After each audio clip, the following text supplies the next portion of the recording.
Hey everyone, so glad to have you back with me today. It's always a pleasure to start the day with you, and what better way than diving into another captivating story together? This morning, we're picking up where we left off. Will Tuna finally find Kiet? And what about the tender feelings quietly blooming between them? Will this almost love have a chance to grow? Or will life get in the way once again? Their connection is delicate, almost like a thread that could snap at any moment. She's searching for answers, and he's carrying a storm inside his heart. One moment of fate brought them closer, but now everything hangs in the balance. So grab your coffee, settle in, and let's begin this emotional journey together. Because today's story isn't just about two people. It's about what happens when timing, choices, and the past collide. Are you ready to find out where this story leads? Let's get started. Tuna showed up at the lumber factory with a warm meal carefully packed for Kiet. She had hoped to catch a glimpse of him, just a moment to see if he was okay. But he wasn't there. And that absence hit her harder than she expected. It had been days since he last came to visit her and the baby. At first, she tried to reassure herself. Maybe he was busy. Maybe something came up. But as more days passed without a word, her worry turned into fear. She began to wonder, had he already given up on them? Was he quietly walking away from the fragile connection they had started to build? These thoughts followed her like shadows as she made her way to work that morning. No matter how hard she tried to focus, her mind kept drifting back to Kiet. The way he used to check in on her, the warmth in his eyes when he held her baby. Had all of that really meant something? Or had she simply imagined it? Out in the field, she moved through her tasks, but everything felt off. The usual rhythm of her hands, the way she picked and sorted the squash, it was all out of sync. Her heart wasn't in it. By the end of the morning, she had only gathered a small batch, far less than usual. Selling them was even harder. Fewer buyers stopped by, and each transaction felt like it took forever. She forced a smile, trying to hide the storm inside her. Finally, when the last squash was sold, she packed up and rushed to pick up her child, eager to get home, to something familiar, something that still felt real. But even as she held her baby close, a quiet ache lingered in her chest. Because no matter how full her arms were, her heart still felt the absence of one person. And the question that kept circling in her mind was Keat really gone? Or was he just lost like she was? Later that afternoon, Keat decided to leave work early. In his hand was a familiar item, Tuna's lunchbox, now washed clean and carefully packed. It wasn't much, just a simple gesture, but to him, it meant everything. When he arrived at her house, the sun had dipped low, casting a golden light over the small yard. He looked around quietly. The front door was closed, the garden was still, and there was no sign of Tuna. She must still be out working, he thought. At first, he sat down on the bench out front, thinking he'd wait for her. Maybe catch a few moments together. Maybe see the baby. It had been days, and truthfully, he missed them both more than he wanted to admit. He missed her quiet voice, the way she smiled when she handed him food. He missed the baby's tiny fingers reaching for his hand. This little world they shared, however fragile, had started to feel like something real. But as he sat there, his thoughts turned heavy. His heart began to race, not from excitement, but from doubt. Should I really be here? He asked himself. Maybe it's better if I keep my distance. Maybe she's better off without the confusion I bring. With a deep breath, Kiet stood up. He gently placed the lunchbox on the table near the door. No note, no words, just silence. Before leaving, he let his eyes wander across the space. Her home. The tiny wooden table where they once shared a meal. The little water jars stacked neatly by the steps. The shade of the old tree where they once talked until sundown. Every corner held a memory. Every detail whispered something only he and she could understand. And it hurt. It hurt to care this much. To want to stay but feel like leaving was the right thing to do. He couldn't shake the feeling that he was standing on the edge of something beautiful, something almost within reach, but something that could fall apart with one wrong move. He knew he needed time. Time to untangle what was going on in his heart. Time to figure out how he truly felt. And more importantly, time to learn the truth about her past. Who was her ex-husband? Was he really out of the picture?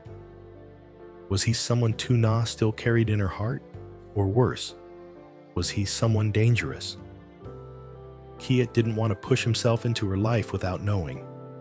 Not when her safety and her child's might be on the line. Not when he didn't even know if he was welcome there anymore. With a heavy heart, he turned and walked away. Not fast, not slow, just quietly. Down the dirt path, through the trees, away from the place that had somehow started to feel like home. He didn't look back, even though every step away felt like a small goodbye.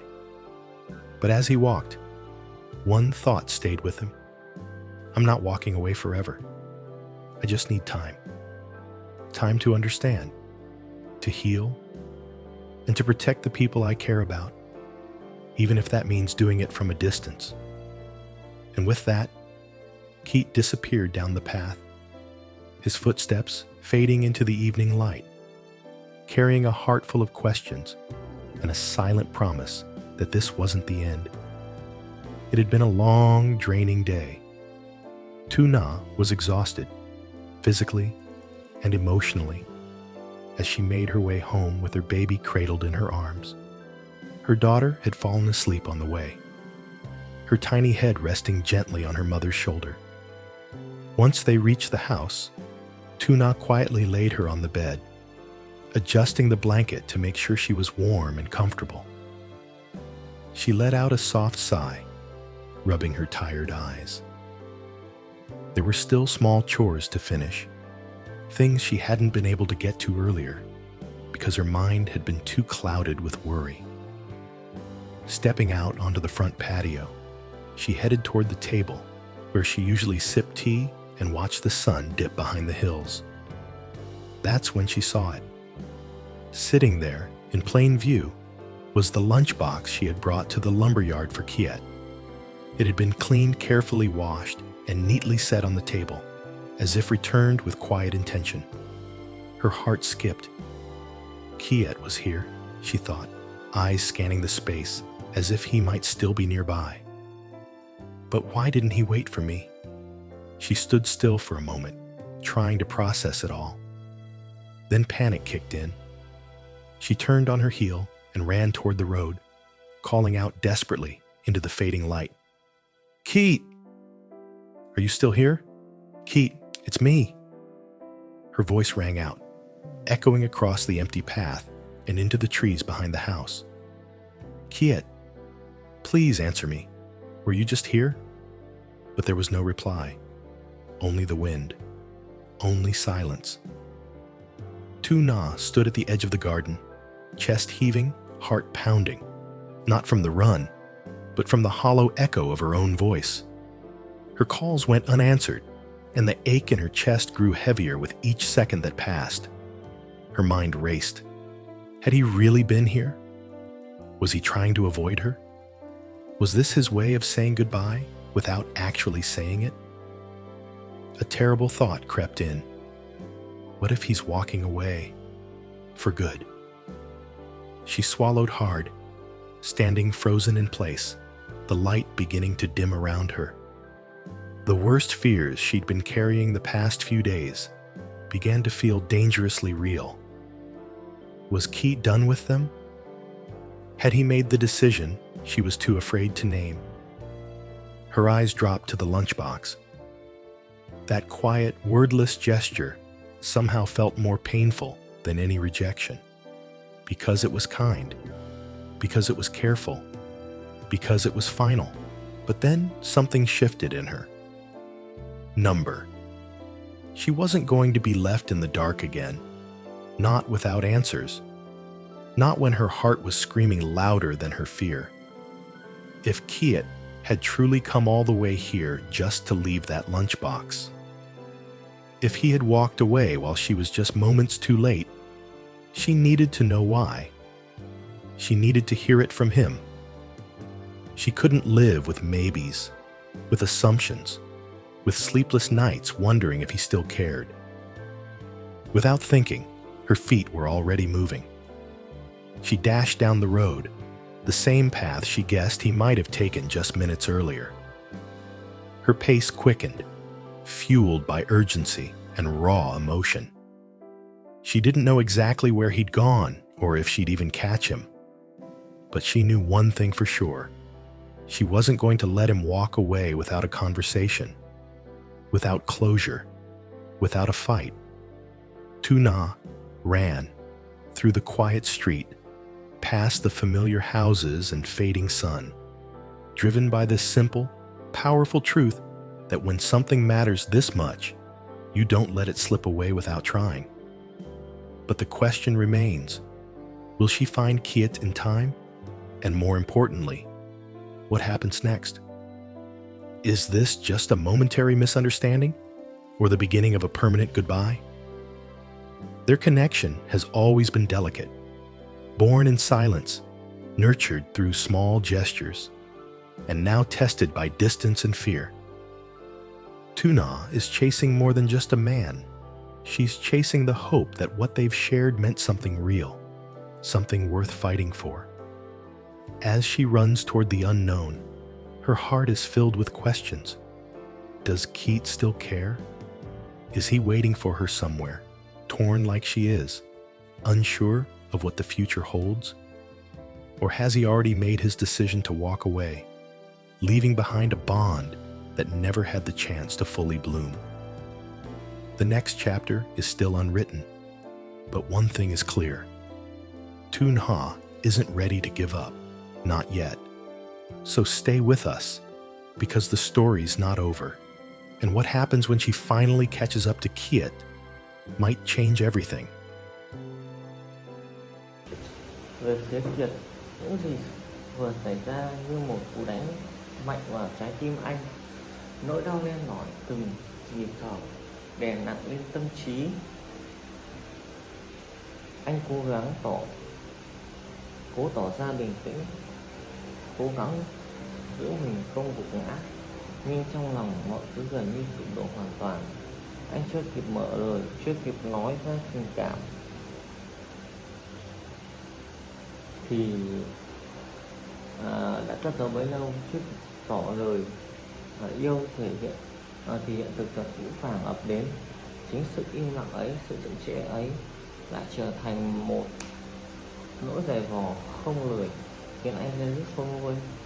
Để không bị cảm xúc cuốn trôi, anh buộc bản thân phải lựa chọn im lặng và chấp nhận, để mọi thứ thuận theo tự nhiên.